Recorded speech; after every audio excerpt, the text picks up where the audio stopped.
It's a horrendous story of I think it's an attempt to be woke. Criminal defense attorney Stanley Tessmer says it's one of the strangest, most shocking cases he's worked on in his 45-year legal career. If woke implies justice, not in this case.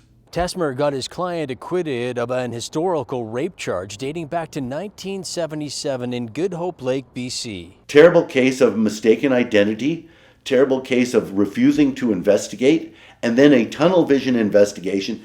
And then I'm convinced, because of this lawsuit we filed, because I'm convinced that this was not about justice.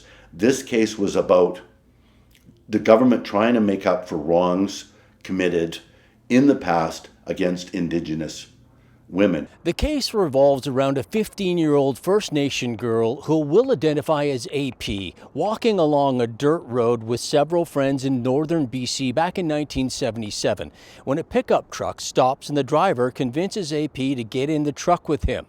AP was then sexually assaulted, and she reported that incident to RCMP.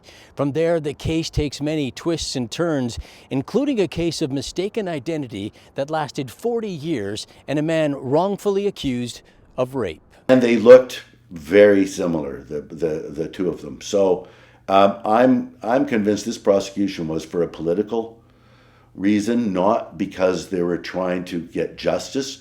They ignored my client's rights, and in their zest to right what they perceived was a historical wrong. Tessmer says AP contacted the RCMP the night of the incident, but they didn't respond. 2 years later, she tried again.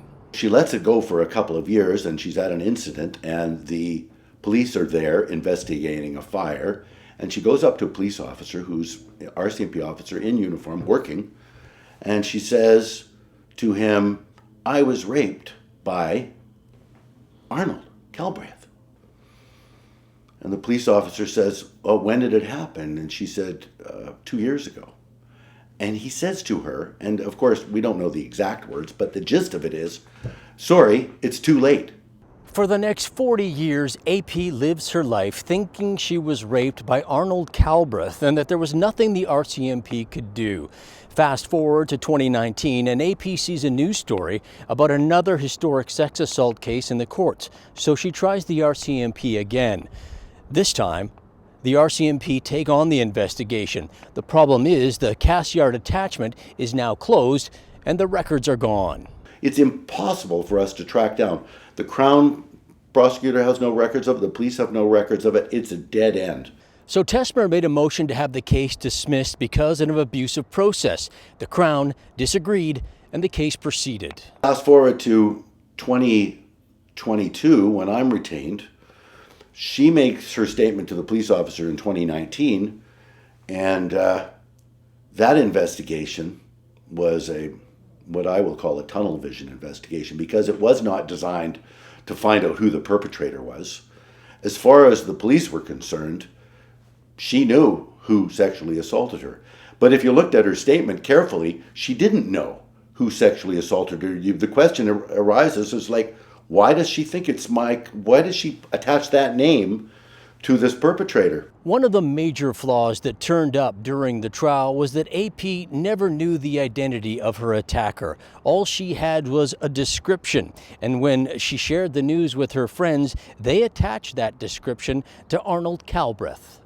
In the middle of the trial, it comes out that, oh my gosh, here's the fella that lived in the house that the perpetrator was believed to live in. He drove a pickup truck, he wore a ball cap, and he looked just as the victim described. In 1979, when this police officer failed to investigate, he breached his duty not only to the public, but his duty to my client.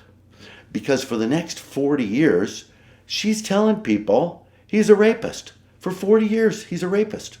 Turns out Tessmer's client was telling the truth, and he was acquitted on April 10th of 2025.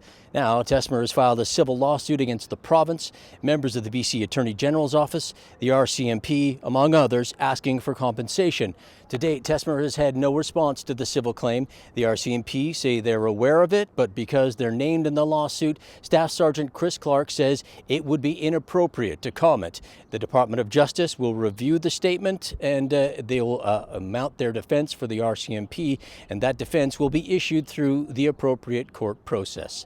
Rob Gibson, Castanet News, Kelowna.